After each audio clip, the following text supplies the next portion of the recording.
live episode of Halftime Adjustments. Your host, Eddie. I'm now my man, G. Witt. Tighten up, baby. Tighten up. Tighten up, tighten up. The Cardiac Titans pull off another victory. Whether you like it or not, they're 3-0, and we'll take the dub when we can get it. Well, you gotta like it regardless.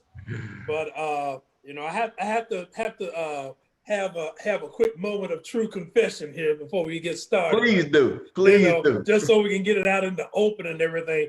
Yes, I was the one who was looking at them in the first quarter saying they are not going to win this game. They have just blown it. And when you see a team struggling like that offensively, because we were already struggling defensively as it was. I mean, Minnesota was just missing plays, but you could see how that was going to turn out. But I will say this, true to form, defense came out in the second half, played better, and the offense finally got off the schneid and started playing better. So I stand corrected. I apologize. To quote Eddie Murphy from The Golden Child, oh, no. I should be flogged. I should be Brother Numsy. Not Brother Numsy. Brother Numsy, I've offended the Titans faithful. So, no, but seriously, though, I mean, what you had to like about the game, the Cardiac Titans, was the fact that, especially on that last drive for Minnesota, you saw the front four play like we've been wanting them to play the past, 3 games and 59 minutes, 2 games and 59 minutes. Man, I'm gonna tell you, to be 3-0 at this point with those first 3 games is a great achievement. It's hard to even believe that we're sitting here talking about that. But I mean, it's good. Because these type of games last year, this team lost. That's true. And so to see them win these tough, gritty games and the offense be able to respond. And, I mean, you got to give credit to the defense. They made some adjustments at halftime, even though they gave up a whole bunch of yards in the game and 30 points. They adjusted. They made it a little bit more tougher for Minnesota to move the ball down the field.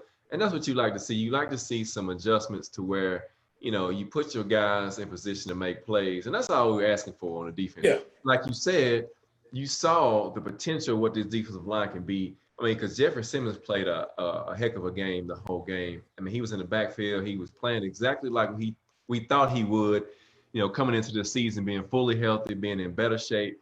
And, I mean, you saw it today. He was penetrating the backfield and causing a lot of havoc. Yeah, absolutely. And that was the thing you liked about him. I'm still not sold on Mr. Clowney yet, although I will give him his credit. He did come back and again in the last few minutes of the game and played well.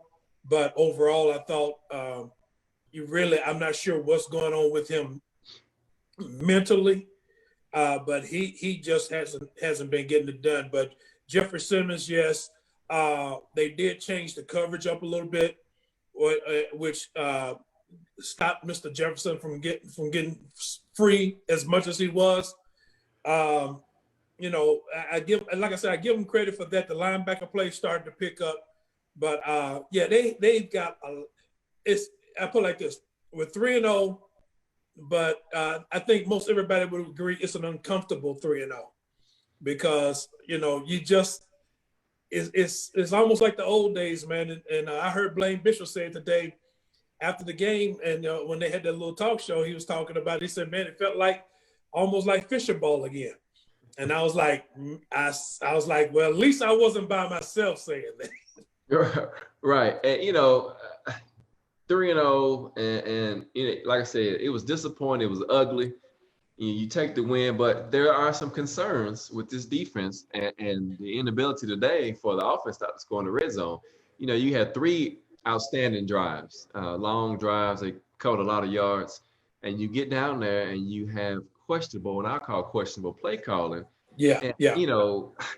Throwing the ball twice and running it once. I mean, he's got to be more creative getting in that area because a team like this that's already winless comes off a game that, as Will said in the comments, that they put up more yards in the first half of this game than they put up the whole game against the Colts.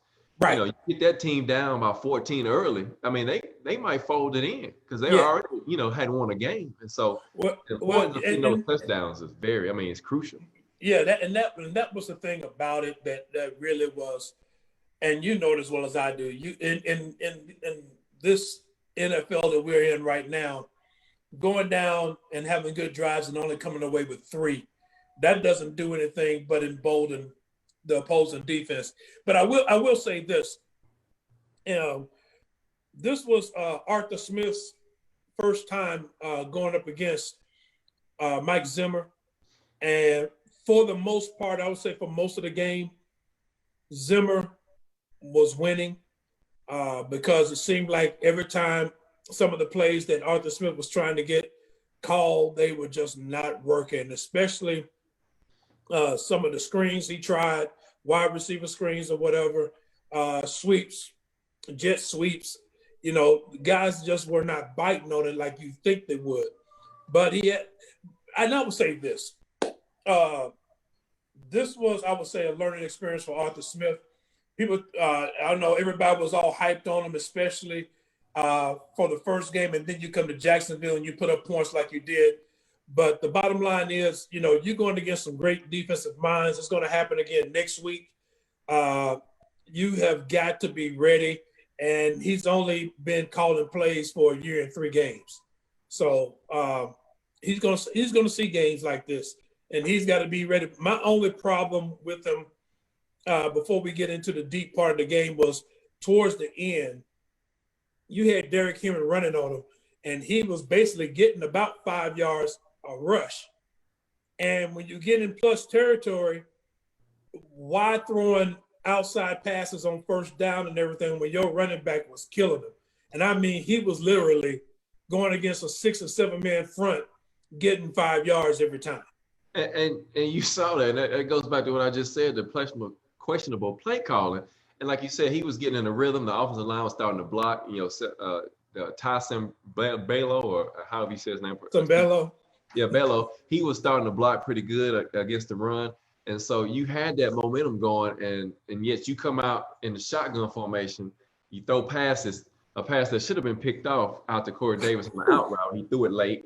And but again, the questionable the plays in that situation, and you put it on your kicker to kick a 55-yard field goal. Now, granted, he had been kicking better all game, which is a great to see, but you just don't put the man in a situation where he has to kick a 55-yard field goal to win the game when he has struggled, had struggled last week. I mean, like I said, he had made his kicks this game, but again, you put him in that position. He's done it before, but a 55-yard field goal is not an easy kick. No. And I will say this to Guskowski. I can't even pronounce his name, Lord. But I will say this. The distance isn't what bothered me at all, because he was kicking with plenty of distance on the ball. He's kicking with plenty of distance on the ball. Right. Like you said, the biggest issue with me would been the accuracy, but I had to give him his props in this game. Every kick he made was true, straight down the middle. There was no, I barely made it. Yeah. No, every kick was true. So I don't knock Vrabel for going with the hot hand, because he was kicking well. That's right. You have to give him his credit. His stride and everything, he was on point. So, and like Vrabel said, that's why he gets a game ball after the game. I mean, you make 6 field goals in a game, man. You've done your job. They can't say it was a kicker this time. No, you can't blame it on him, but you also saw the other side of that with Derrick Henry frustrated with Arthur Smith and the interaction they had on the sideline. Yeah. Well, you saw he was mad because he wanted to be in the game.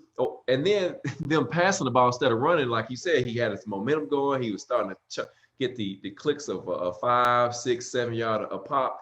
And why not run the ball there and eat more of the clock up and potentially get a touchdown and give the Vikings no more time to score? Well, and here's the other thing you got to remember too, and we can get in more detail on it, but one of the things that was helping him out is that Arthur Smith was going with basically a 3 wide receiver set, which was keeping the number of people inside the box to a minimum. I understand that. 6, 7 men in the box. Now, I'm sorry, We've seen Derrick Henry run well against 8 and 9 in the box. You putting 6 or 7, and yeah, he's going to run well. Now Minnesota, and also this game proved what we know about Derrick Henry and what we know about this Titans offense when they really get going. With them being able to stick with the run, you saw again in the fourth quarter how much he was gaining in yards. I mean, you know, yeah, he had a 16-yarder, but you're talking about it, the 1 and 2 yards they would hold him to in the first half, where all of a sudden 4, 5, and 6 yard runs. That's right. And when you're running the ball like that, you just keep feeding, you know, until they can stop you. And then you run into them situations where you give them a good play action, like he did on that 63-yarder to Khalif Raymond, which was a thing of beauty. And you know, next thing you know, you got goal to go from inside the 5. Right, and that was a la against the Ravens playoff game. That same play call, it seemed like, because Khalil Raymond on the streak down the middle of the field to play action, and like you said, it was the same route. It's the same route, and the linebackers and the safeties bit, and you know he's wide open. I wish he would have scored, but man, it was a thing of beauty. Stacy says he never felt panic when we were down. I didn't either, Stacy. I thought there was a lot of game left. Especially in the first half, and if they could make the proper adjustments, they can come out. And I do have to give Arthur Smith his credit. He kept running the football, and you saw what it did. It wore the defense down. It slowed down that pass rush a bunch when you start having the play action going there. And Jonnu Smith comes up again with an awesome game. Him and Corey Davis. I mean, you look at the way the ball was spread around. Khalif Raymond goes up 100 yards. You know, Corey Davis has 5 for 69. Jonnu Smith has 5 for 61. Adam Humphries has 4 for 41. So a lot of people got involved in the offense today. Tannehill goes over 300 yards. Although he didn't throw a touchdown pass, he throws a costly interception, which we'll talk about in a minute. But the offense moves well. And again, for the second week in a row, they put up over 30 points. And the defense gives up 30 points. So we've got to stop this trend of the defense giving up 30 points. And I think it's the scheme that Vrabel is running. Well, again, it's like I said earlier, well, it seems like what we have is the opposite of what we had last year. You know, last year we had an offense that couldn't score, but we had a defense that was holding teams down. Again, you and I both said it, like if we can score anywhere between 21 and 28 points, we win every game. Well, we're scoring 30, but the defense is giving up 30. So, yeah. You know, really, in all honesty, there's a lot to work on. I still say, you know, the linebacker play is suspect right now. You know, a lot of missed tackles are going on. A lot of bad angles. Kevin Byard didn't have a good game, I thought. Overall, I mean, you know, he made some plays here and there, but I thought overall he did not have a good game. Out of position a lot. Huh? He was out of position a lot and took some bad angles. Yeah. And I don't know if he's trying to do too much or what, but I think one of the issues we're running into, and I think Vrabel's going to have to really make a decision in the fact that, are you going to play Christian Fulton on a more regular basis and use Jonathan Joseph as a sub? I mean, because let's just be real about it. You're slow with Malcolm Butler on one side. And I don't even know if the word is slow for Jonathan Joseph. Well, I'm going to call it like it is. Your molasses on the other side with Jonathan Joseph. No, don't get me wrong. Smart player, but oh God. We saw people going to the Michael Griffin School of Tackling again today. Oh man, yeah, we did. We saw some whiffs today. Oh, like you can't tackle if you can't see. You know. Right. And you know, one time Jonathan Joseph just got totally embarrassed. Dude just waited. He's holding up. He goes down, head down, and misses the man altogether. He jumps right over him. I'm like, dude, you just got posterized. Right. Yeah. So Mariah says the next 3 games are the real test, and you're right. It doesn't get any easier. You got Pittsburgh, Buffalo coming, and then Chicago around the way. And so, man, it just keeps getting tougher and tougher. Buffalo wins again today, and they stay undefeated. Yeah. But we'll talk about them later. They're not the next on the list. But you know, and I agree with you. He says Arthur Smith got real cute playing for that field goal toward the end of the game. He did, man. He did. He started going away from what got him down there. did a little short play action with Derrick Henry running. I think what I really liked today, Grover, in the play calling is the short play action pass across the middle, real quick out of the fake handoff. I mean, wide open. John caught the ball. Corey Davis caught a nice ball across the middle and got down inside the red zone. And so you like to see that when he's getting the ball out of his hand. When he got in trouble today, when he was holding the ball too long, hence that interception that he threw that Harrison Smith had intercepted in the end zone. Yeah, on that interception, man. And when he first threw it, I saw the guy was open, but then I also saw that the ball wasn't going to make it there. The ball died on him. Yeah. So yeah, I mean, he needed to let that ball go a lot quicker. And also, I think what happened to him on that play is is one play. I think before then he had the guy open and he overthrew him. And I think he ended up trying to make sure he put it in a spot to where the guy could catch it. But everybody knows when you're throwing, and the commentator even brought it out, when you're throwing that ball like that, you're throwing it like towards the back of the end zone to make sure that if he doesn't catch it, nobody catches it. Similar to what you saw Kirk Cousins do with Kyle Rudolph. He was throwing that ball away, but it was in enough range for Kyle Rudolph to make a play on it, and he made a fantastic grab. There was nothing Will Compton could do about that at all. I'm trying to figure out why he's even in the game at that point. But anyway, we'll go. We'll go and we start looking at. Let's start breaking this down. So, of course, the Titans coming in 2-0. The Vikings are 0-2, and they had just lost to the Colts. Gostkowski kicks a 49-yard field goal last week. The defense sews it up with the Harold Landry interception. So, we talked about it last week, Grover, that Minnesota was going to be a tough football game. They had an explosive offense, and we were going to have to come out and start early. The defense was going to have to set the tone. But the story of the first half was field goals in the red zone. And as you mentioned, it reminds you of field goal Fisher. You drive down the first drive of the game, 54 yards, and you had to kick a 39-yard field goal. And then you got a few punts that happen, and then the defense forces a turnover.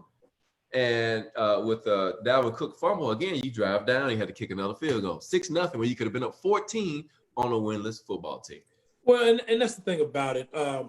And again, I think this comes into play your point earlier. I thought that in the red zone, I don't know if Arthur Smith was getting impatient. He didn't try running the ball down there. He basically was throwing the ball. And I thought that really hurt the offense, especially with that defense, because they were playing in tight quarters. Right. And there were very few openings in the coverages they were given. And really, I just didn't understand, again, why they did a naked bootleg to begin the game, and Tannehill gets a first down out of it, then they never use it again. So, I'm looking at this standpoint, I'm like, okay, there's got to be something going on. I just thought the play calling in those two drives was pretty questionable. I mean, you drive down, you get a field goal, you come back, you kick off, you kick it to Minnesota. They ended up stalling out. You can't drive, you punt away, you get them again, and Dalvin Cook fumbles the ball. Rashaan Evans picks it up, runs it back, gives you good field position, and the only thing you can do is get a field goal out of it. And really, that's the thing. That was probably the series that got me more than anything, because generally, offensively, we flow better than that. Right. And I just thought the play calling, I thought the offense was not in sync. I didn't think the offense was playing well at all. And it's just one of them things where you just could see it. And you knew our defense hasn't been playing that well for the third game in a row. Let me put it like that. So it's just one of them things, man. Like you said, you should have been up 14-0. Instead, you were only up 6-0. And what happens? They come down and score. Right. And when Adoree comes back this next week, and hopefully he'll be out there against the Steelers, Jonathan Joseph, his time on the field should probably be limited. Christian Fulton, I think he deserves more playing time. The rookie got his first sack, had his first pick last week. He comes back, gets a sack this week off a nice blitz, a delayed blitz was great disguise. I had to give him credit for that one. That was a great call. Yeah. Great disguise. Fooled Kirk Cousins. They didn't even send food to offensive line. They didn't even see him come up the middle. It was too late. But, you need more of those things like that from Vrabel on this defense. Need more disguises, more exotic blitzes. And, it'll help, because it's like I said, we got shredded by this offense. You had a rookie go for a career day, 175 yards, because you had probably your slowest DB, I'm going to say, this slowest DB on him. playing man coverage, and I mean getting toasted with no pressure at all. Well, and that's the whole thing about it. You're playing man coverage, but you're playing man off the ball. Right. And, you're just giving him free releases. And, now granted, I will say this because they're veterans, they never backed away, but you give them all free releases like that, man. I mean, to a young guy who's got more speed than you, it's just hard to do. And like I said, he's got natural hands. He's a great ball. He's a good ball catcher now. He's got good hands. Receiver. That's right. That one long pass he caught over Malcolm Butler was a thing of beauty. I had to give him his props. But and that's the thing about it. I couldn't understand why you're letting them just give free releases off the line. Yeah. I mean, they can go any direction, and the best you're going to hope for is to tackle them. And we were missing tackles left and right in this game. We were missing tackles. We were misreading Dalvin Cook on his outside runs. A couple of times we playing him to the inside. He keeps on going to the outside. Then we play him for the outside. He cuts it back in on the inside. And then granted, Dalvin Cook's a great runner. No ifs, ands, or buts about it. But I thought our defense was really playing hesitant throughout this entire game. And here's the thing I still, in my mind, is real small. I'm going to say it. I'm not a genius. But I do know in football, when you are the edge defender, you have to contain the edge. Why is it that Mr. Clowney refuses to do that? He jumps inside so many times, and they bounce.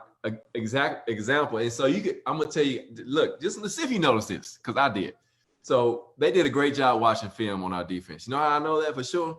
Because what Dalvin Cook was doing, if you notice it, he was starting up in the inside, and guess what? He bounced it outside. Because you know why? Because he knows that we have a hard time containing the edge. And you saw what happened on that 39-yard touchdown run after we kicked that second field goal. He heads up the middle, he bounces outside, and guess what? Nobody's there. Nobody's there. Untouched. And so Clowney's got, like we said last week, he has got to start playing within the confines of the defense and stop playing this one man, I'm going to make the big splash play every time, because it's going to get us beat. I'm going to tell you that right now. And you got Pittsburgh coming up with James Conner and those guys, man, they will beat us. They have let's just be real about it. It was getting us beat. You know, I'll be honest with you. Now, I'll say this.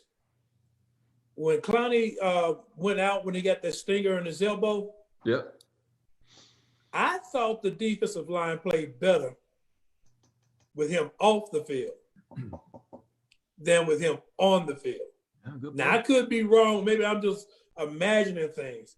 But he went out for that series, and we got the 3 and out, and you saw the defensive line play and the linebacker play a lot better. Now, granted, on the last drive for Minnesota when he came in and played, that was great the way he played, but he played within the confines of the defense, and he played tackle instead of playing outside. They played him inside, exactly so right. Bottom line to me is you got to quit playing him outside, because he doesn't know how to maintain. He's not disciplined enough to maintain the outside leverage, the outside edge. Because he wants to run in and make and goes for what he sees. Play him inside over the tackle, make him work, because the bottom line is he's more of a defensive tackle than he is an edge rusher, even in the run game. So let's get some of these comments, man. They keep that rolling in hot and heavy. So Mariah, which I think is James, appreciate you joining us, James. The D-line needs to take pressure off the secondary. Rodney says we need to get a real defensive coordinator. Can't agree with you more, man. And Clowney's still out of shape. The illegal blindside block. So Edward Arnell brings that up. My father, man. I appreciate that. Whoa. No.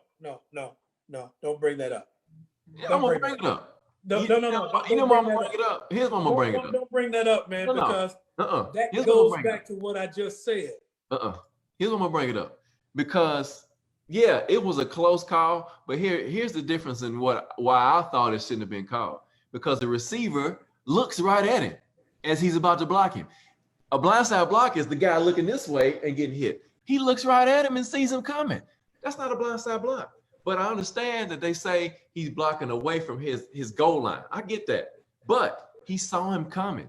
It doesn't matter. And again, here's the reason why I said it's a problem. and why I don't want to bring it up, because Clowney's been in the league long enough to know the rules, know what you can do and what you can't do. Jonathan Joseph was already gone. So at worst, all you needed to do was just run interference on that guy. Run interference on him. I don't know if Jonathan Joseph would outran Mr. Jefferson, but that's what I'm saying. He wouldn't have outran him if he didn't get in front of him. But all you got to do is get in front of him. You give him that hesitation. Now, Jonathan Joseph is slow by NFL standards. Yeah. Let's be real about it. Yeah. But at that point of the game, a step or a step and a half delay in Jefferson coming after him, that's all he needed. Right.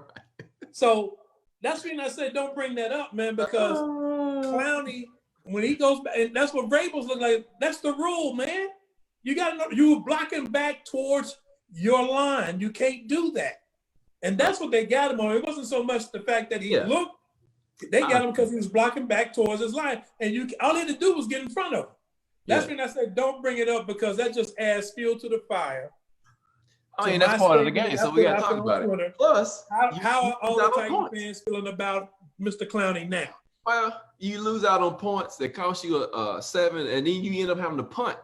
And so there's points again left off the board inside the red zone. We kill ourselves with stupid penalties, incomplete passes, whatever, missed blocks, whatever the case might be. And you had an opportunity to get back in the game, tie it up, or bring it to one score. And fortunately, the defense goes down and forces a long field goal, and they miss it. We come back, kick another field goal, and then 2 plays and another touchdown. Yeah, but here's the thing about this game.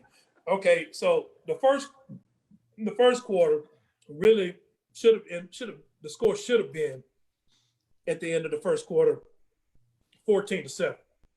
Let's just be real about it. That's what it should have been. But it ended up being 7-6 Minnesota because we kicked field goals. The second quarter was the Jefferson show. And I mean, I'm looking at, first of all, our offense couldn't move the ball. Then Taylor Lewan gets hurt.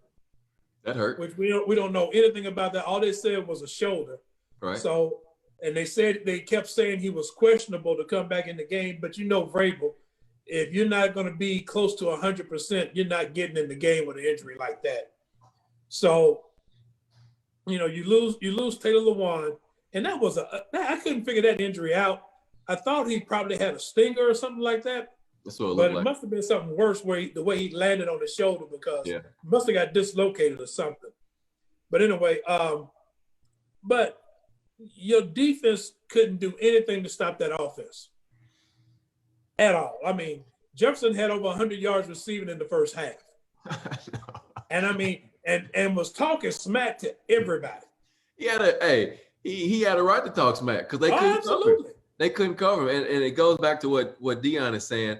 He says Vrabel is not using common sense with his schemes. Play up on the receivers and jam them at the line, disrupt the timing. Yeah. So if you're gonna play man coverage, quit playing 10 yards off, get in that 3 to 5 range where you can get a jam on them, have a safety over the top for some help. But he's not doing that. And so I'm so confused by the scheme. And then to top it off, he beats Jefferson, and then Vaccaro, who misses the tackle down there. Yep. And the guy dances into the end zone, which it is what it is. It is what it is. But and Jabbar makes a good point. He says he thinks that not playing outside is coached because Landry's doing the same thing. You're exactly right. He's doing the same thing. They're jumping inside. I don't know if the linebackers are supposed to scrape on the edge, scrape to the outside to clean up and contain the play on the inside. Maybe that's what it is. And they're not making it to that level. And you see these guys jumping inside, giving up the edge.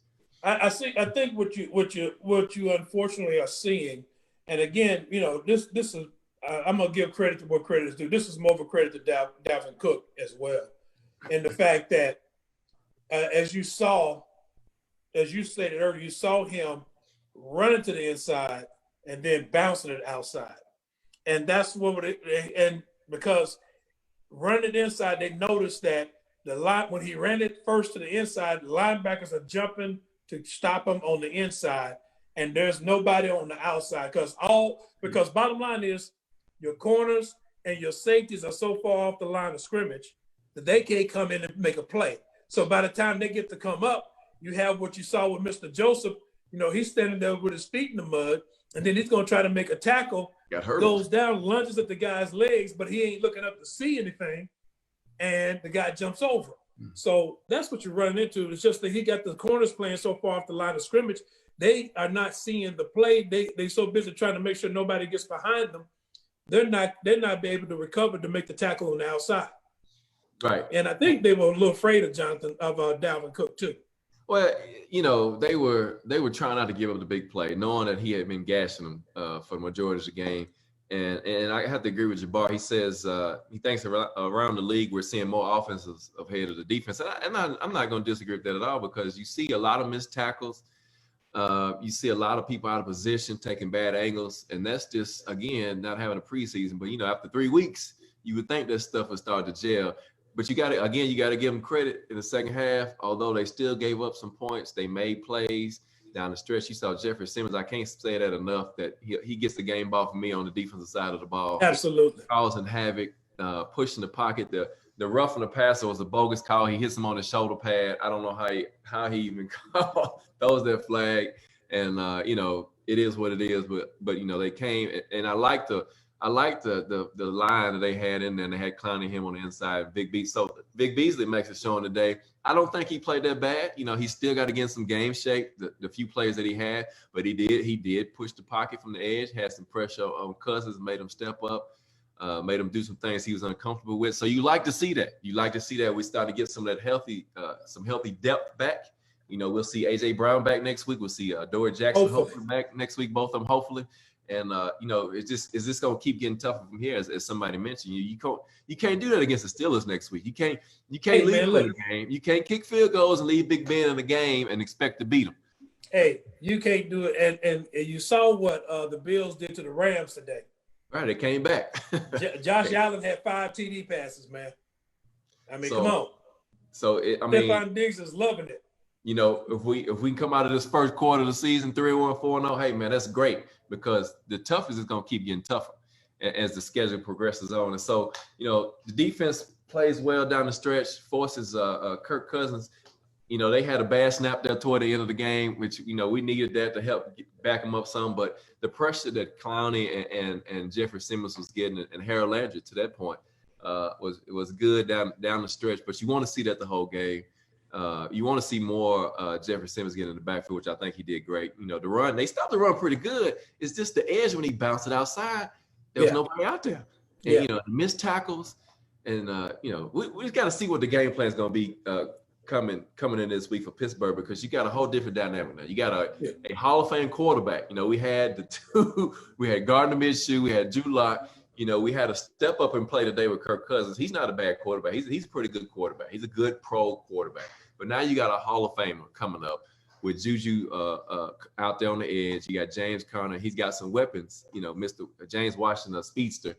And you got a defense that's top 5 every season with everybody back. Bud Dupree and J.J. Watt. Not J.J. Watt, but I know you're talking about one of the Watt brothers. Mr. Watt, T.J. Watt. They both had sacks today, and so you got to deal with that. And hopefully Taylor Lewan can come back and play. Yeah, T.J. Watt, I think, got hurt today, so he ended up being out for the rest of the game and everything. But here's the thing, man, and it's like the last play of the game when we get the interception.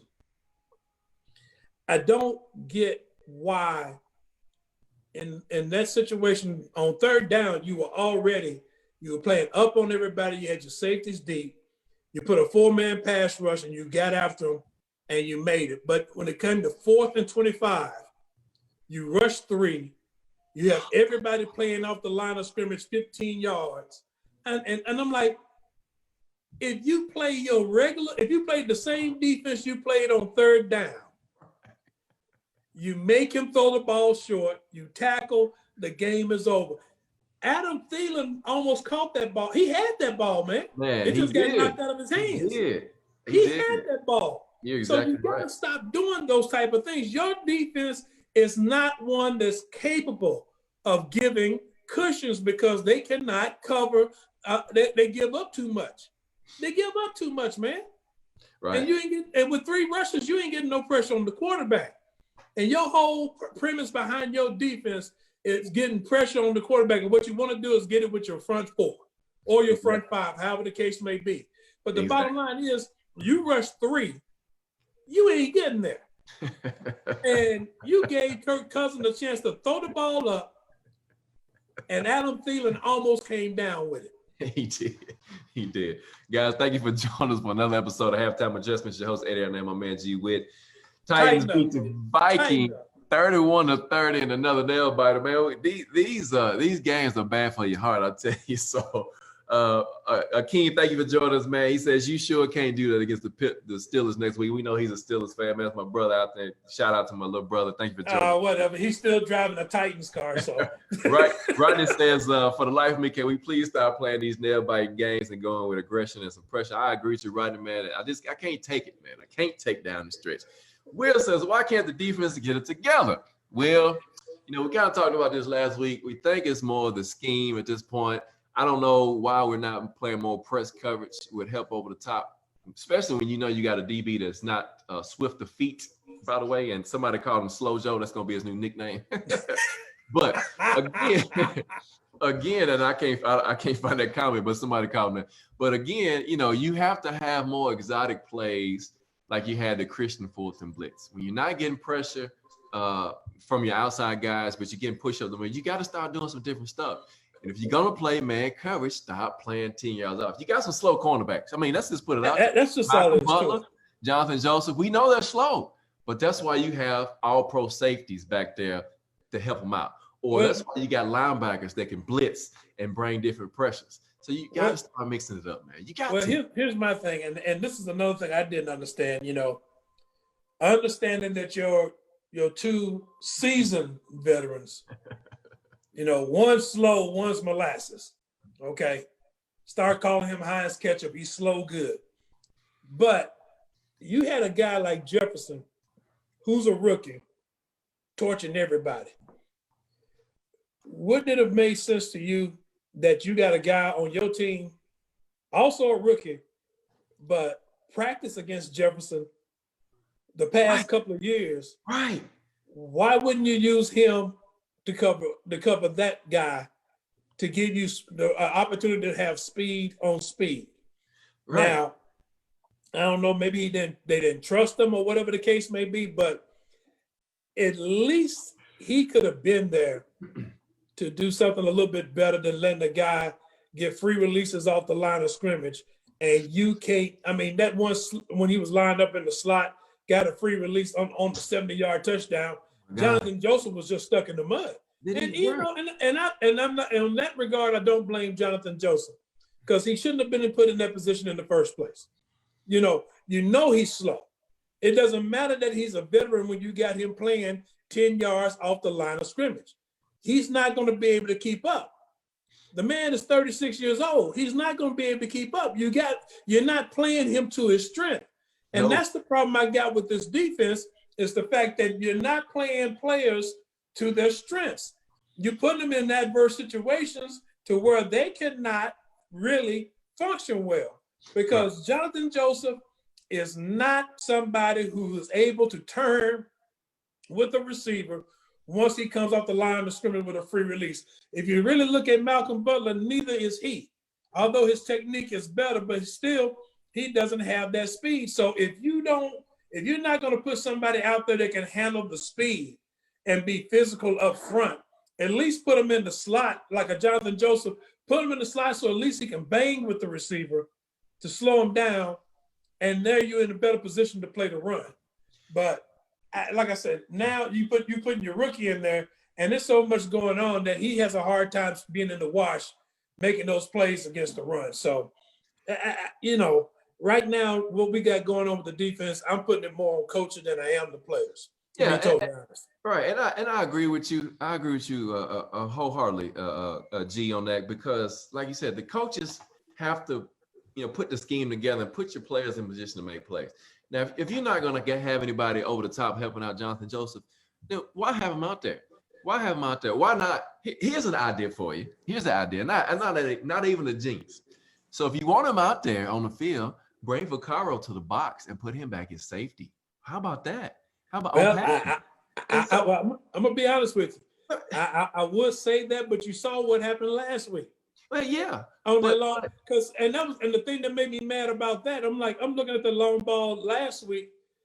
Malcolm Butler is, he's behind the play, but Jonathan Joseph, he's way right behind there. But he played the ball. He played the man. Right. See, that's what I'm saying. You got these guys playing this Michael Griffin coverage, because that's the stuff Michael Griffin used to do, man. Play the man instead of playing the ball. Let him catch it, and I'm going to tackle. No, stop the play, man.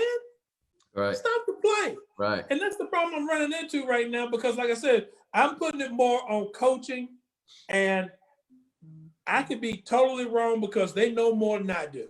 But the bottom line, what I'm seeing as an old school football fan, what I'm seeing is that players are in position that's not using their strength. Your outside corners right now are slow.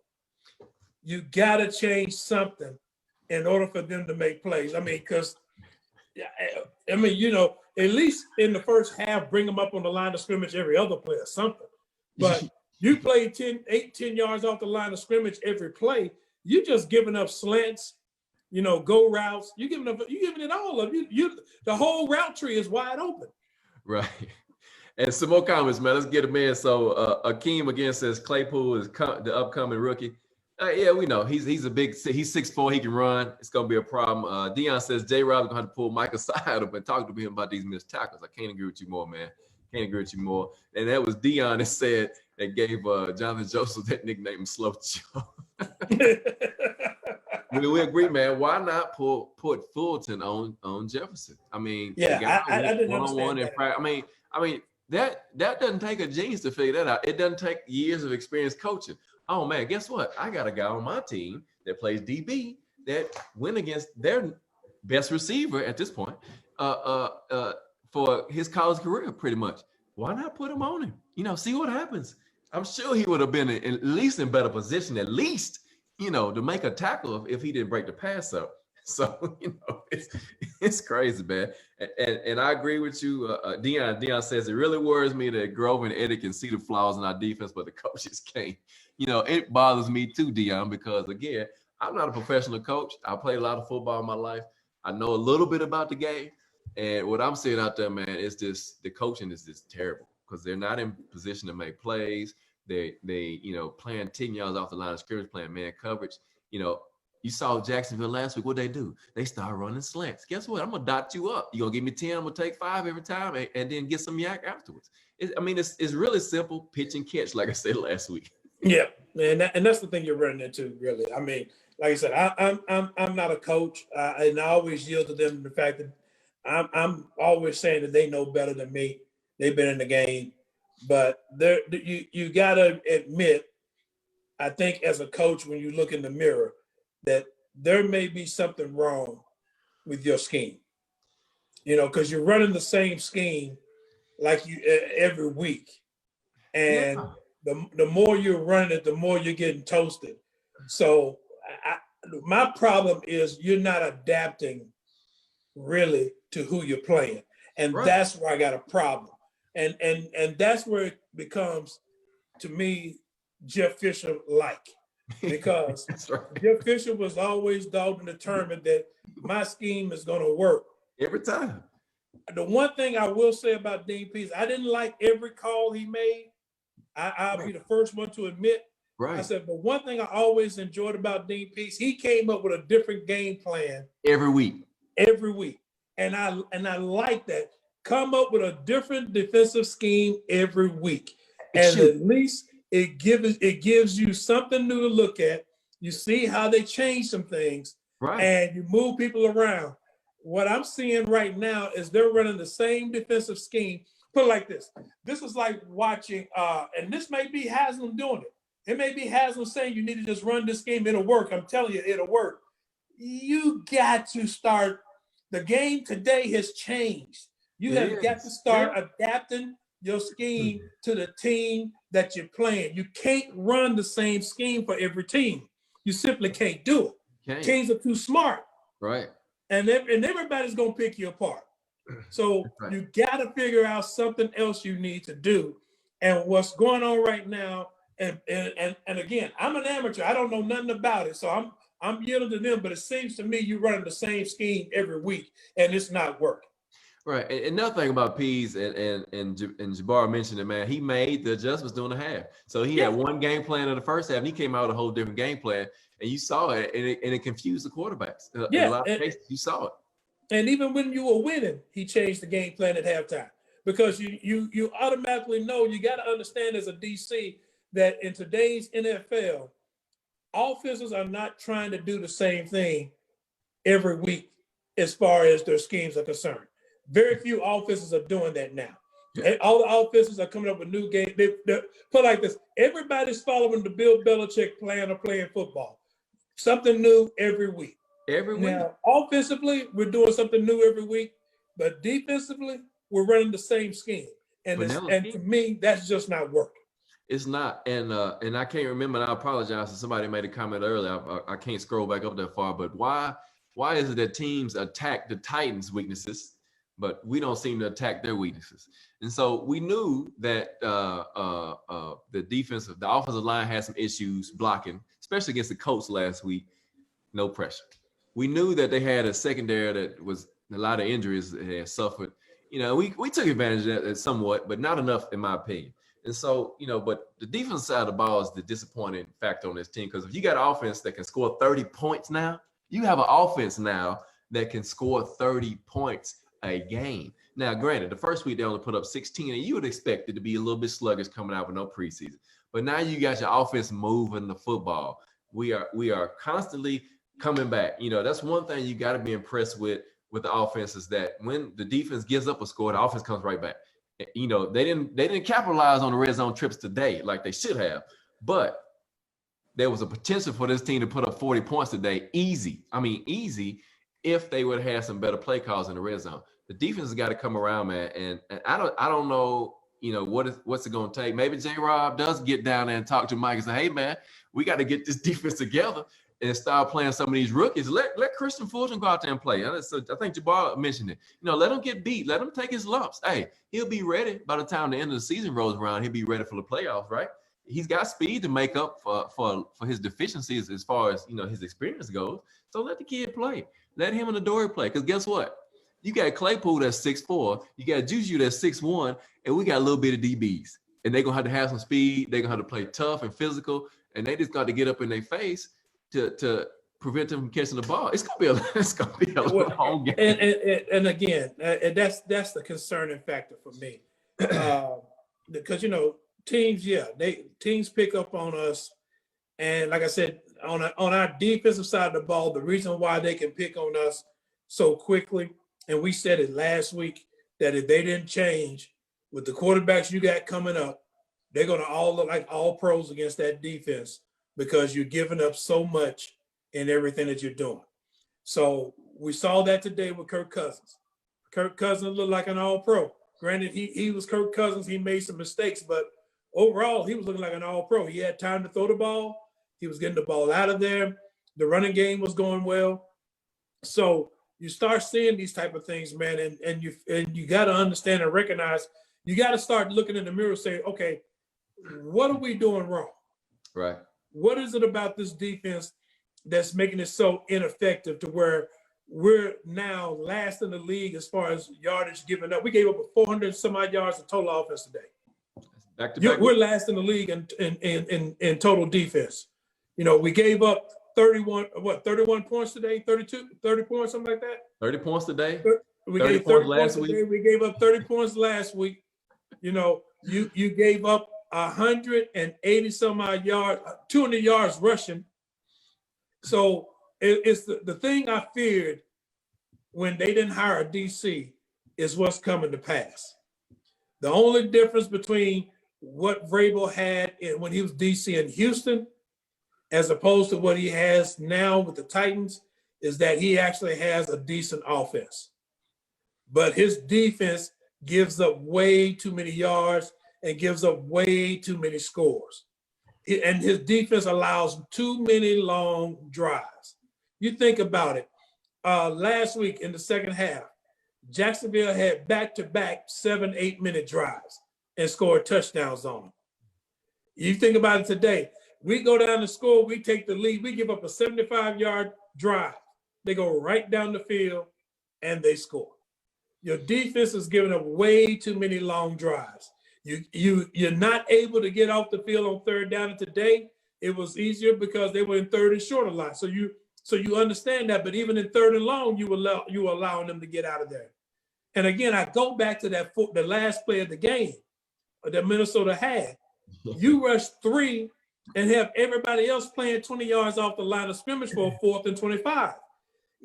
I mean, if nothing else, rush 4 and get pressure on Kirk Cousins and make him move. Tell everybody stay in your lane. Get pressure up the middle. But you cannot continue to do this. I'm serious, man. I mean, I've been watching NFL football for a long time, and I can tell you, and I've seen it happen even back in the late 70s, early 80s. You start playing these weak, cushion, we're going to give up. You can't do that anymore. It doesn't work. Right. You can't keep giving up these yards. I mean, Minnesota was giving up yards from 30 to 30. Yep. But once you got inside the 30, you couldn't score. That's why we couldn't score. They were shutting everything down because he had all his corners and everything playing up on the man and had the safeties. They were playing cover 2, cover 3 the whole time. So, it's just one of them things, man, that you see that Vrabel and this defense, him and Shane Bowen, they have got to sit down and look at themselves in the mirror and ask themselves, what are we doing wrong with this defense? Got to do something because, Steelers are coming to town. So I want to get some more comments in, Grove. So Rodney says that's what concerns him. We're going to run into that buzzsaw. I can't disagree with you at all, Rodney, because we are going to run into that buzzsaw. And again, Big Ben's coming to town this weekend. Dion says, frankly, I think we're wasting Clowney with the scheme we're running. I think so, too. If you play 10 yards off, he'll never get there. He'll never get there. I mean, he has some pressure moments today. I mean, you got to give him credit. He has some moments today. He almost got there, but he's not. I think he's just not in shape yet. I'm gonna give him the benefit of the doubt just a little bit, not for jumping inside, but for not being that effective because he's not in shape yet. Carlton said, Okay. Hold If the Titans don't lose the streak because of defense, he guarantees that Vrabel changes his scheme. So go ahead. Okay. And I understand everybody wants to give Clowney a pass and all that. But we said it earlier. He's undisciplined. You play him outside, he doesn't keep containment. Really, you see him at his best, in all honesty, when he lines up inside over the center and over the guard. He's getting pressure on the quarterback, true enough. And I got no problem with that. But my problem is he's not consistent. Yeah. And, splash plays don't mean nothing to me if you're not consistent with them. Be consistent. Make the tackle. Stop the run. We know he plays the run fairly well, but right now he's not playing the run well at all. And I'm going to be honest with you. Our linebackers overall, our 2 inside linebackers, Jayon Brown and Rashad Evans, they're struggling. They are. They're struggling. And I'm beginning to wonder why they're struggling. Oh, I can tell you why. Because the line is getting to the second level. And when you got the linemen getting to the second level, that means guess what? The defensive line is not gobbling up those blocks and playing. They're not gobbling up the blocks. And then now, like I said, you got your safeties and corners playing so far off, there's no run support there. That's right. Exactly. And that's what you're running into. I guarantee you one of the reasons why that helped out in the second half, you start playing your corners up close on the line of scrimmage. Yeah, that's right. And you start doing that, all of a sudden now you got run support. But they can't be in run support playing 8, 10, 12 yards off the line of scrimmage. So, all right. So here we go. So the Titans 3-0. We're going to wipe that one off the plate. It's done. So let's move on. We got Pittsburgh coming to town. Let's look at the AFC South overall and see what happened today. So the Colts beat the Jets 36-7. They got to play Chicago up in Chicago next week. And the Bears won today. They benched Trubisky and Nick Foles came in and led them to the victory over the Falcons. They're 3-0. The Jags lost to Miami on Thursday night, and they got the Bengals. They got to go to the Bengals. The Bengals tied the Eagles today, and the Texans lost to the Steelers, and they got to play the Vikings next week. 2 0-3 teams, and so Pittsburgh at home, Grover, and they really laid it down on the Texans today. 28-21. The game wasn't that close. It was a late comeback by the Texans, but typical fashion. Big Ben throwing the rock all over the field, and big plays and solid defense. As I mentioned, the sacks that they got on Deshaun Watson today. That's going to be the key, man. What can Arthur Smith do against that defense? How are they going to get the ball out quicker? Their main job is everybody's main job right now. Stop Derrick Henry, put the ball in Ryan Tannehill's hand. And, people look at Ryan Tannehill like some people look at Kirk Cousins. You saw that today. He threw one pick, and really they should have had another one on that last drive. But they got away with it. Arthur Smith is going to have to come up with something to do this. And defensively, Vrabel's going to have to come up with something better than what he's got right now. Because what he's got right now ain't working. And it ain't all just guys not making the plays. It ain't all guys not making a tackle. I mean, he's got to look at his coaching scheme and say to him and Shane Bowen, they got to look at the film and say, what are we doing wrong? What are we calling wrong? Because there's something wrong in what they're calling. Let's just be honest about it. Yeah. You're giving up way too many yards. You can't stop anybody. You gone from being really top 15 defense, you're in the bottom half of the league, which is where you were when Vrabel was the DC at Houston. I'm telling you, man, something's got to change on that defense. Oh, yeah. Because you saw what can happen today if the offense has a bad day. Yes. You saw what can happen. Yeah. And like you said, you get ready to go against a perennial Pro Bowler and Ben and Roethlisberger. And you got to be ready for that, man. I mean, because one, you just don't bring him down too easy because he's a strong quarterback. He's not the most mobile, but still is. He can get out the way. He can buy time in the pocket. He buys time in the pocket. He like to hold that ball and get those receivers and open. Wait for players to break open. Yep. So you got to come up with something. And I'm gonna tell you right now, your DBs are not going to be the one that can bring him down. He's too strong for that. So you got problems there. The running game is going to be a problem because James Conner is good. He went over 100 yards a day. Yeah. So, defensively, that's like I said last week, we can't win. Either the defense is good and the offense is suspect, or the offense is good and the defense is suspect. We never have them. Now, we've had it where the offense is bad and the defense is bad, but we don't seem to get it when the offense is good and the defense is good. We're not getting that. And so the Steelers, they shut the Texans out in the second half. They didn't even score any points. Like you said, Connor went over 100 yards. Anthony McFarland, rookie, he had 42 yards rushing, averaging 7 yards a clip. 6.1 average for James Conner. Eric Ebron, we've had problems with tight ends in the past, and Eric Ebron being with the Colts, I think Akeem mentioned that. He had a big day, scored a touchdown. Juju had a touchdown. James Conner in the passing game. A lot of weapons for Big Ben. And the key to me is going to be how our offense can play against this defense. The Steelers are averaging 5 sacks a game. You got Mika Fitzpatrick anchoring that secondary, one of the best safeties in the league. You got Terrell Evans, the strong safety, is another good safety. And we already mentioned T.J. Watt. He had a sack today. Stephon Tuitt had a sack today. Devin Bush had a half a sack. Cameron Hayward. So these guys are loaded on defense, as you know. The weakness of this defense is their secondary, their corners. Because they're not as fast as we would normally see. And so there's going to be some opportunities to take advantage of that, in my opinion. But the offensive line's got to hold up. Taylor Lewan's got to play. I don't know if Ty can hold up against that 3-4 front of the Steelers with Bud Dupree and T.J. Watt coming off the edge. It's going to be a tough football game. And you talking about stuffing the run. These guys are going to play tough against the run. They're not going to let Derrick Henry run all over them. David Johnson only had 23 yards on 13 carries today. But Arthur Smith's got to stay patient. He's got to continue to run the ball just like he did against, I kind of compared him to the Ravens, that same type of defense where they're going to come after you. They're going to shut down the run. They don't blitz as much as the Ravens, but when they do blitz, They get there. Looks and they get there, and their linebackers are very fast. And so it's going to be a tough football game. They got a solid offensive line. It's Pittsburgh. They're always going to put a good product on the field, and it's always going to be competitive when it comes down to playoff time, and even towards getting to the AFC Championship game. And so, what's the keys to victory for next week for you, Grover? And then I'll give mine after you finish yours.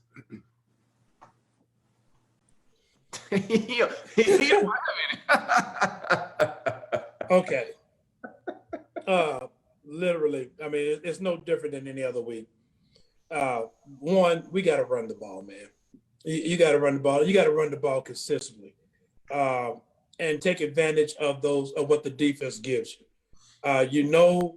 The only way really to counteract that defense of Pittsburgh, you're going to have some quick passes, and most of them going to be to the outside because they're good at knocking down passes across the middle. And wide receivers are going to win. They're going to get the yardage and get down. Jonnu Smith came through today, which was a big help. Again, we've said it all season. We got weapons on this offense that can do some things. Darrington Evans played good today. He did. So he's going to come out and have a good game. But defensively, I honestly don't know, man. I honestly don't know. I wish we could I wish I could say defensively we're going to be in decent shape or whatever, but I don't know. We need to stop everything. We need to stop the run. We need to stop the pass. But with the way they're coaching this defense and with the way the defense is playing, I don't know if it can happen. Well, I'll be honest with you. Here's what's going to happen. They're going to blitz. He's going to have to blitz. He's going to have to create pressure on Big Ben. I mean, you can't get him off. He got to blitz with a linebacker, man, because I'm telling you, you can blitz with a DB, but it ain't going to make any difference. Right. Not unless it's somebody like Jonathan Joseph coming through there who's stout, who could probably get him down. But you put somebody like Christian Fulton in there, he's too light. Here's the thing about it, and I would say this, and I don't like putting pressure on him like that, but what we saw in the last few drives with Jeffrey Simmons, and we got to have a whole game of that, man. That's really the only way it's going to make a difference. Yeah. Harold Landry, I thought, played good today. Vic Beasley's got to play better, but Harold Landry missed some plays. Right now the defense looks like it. I'm gonna tell you what I thought about this.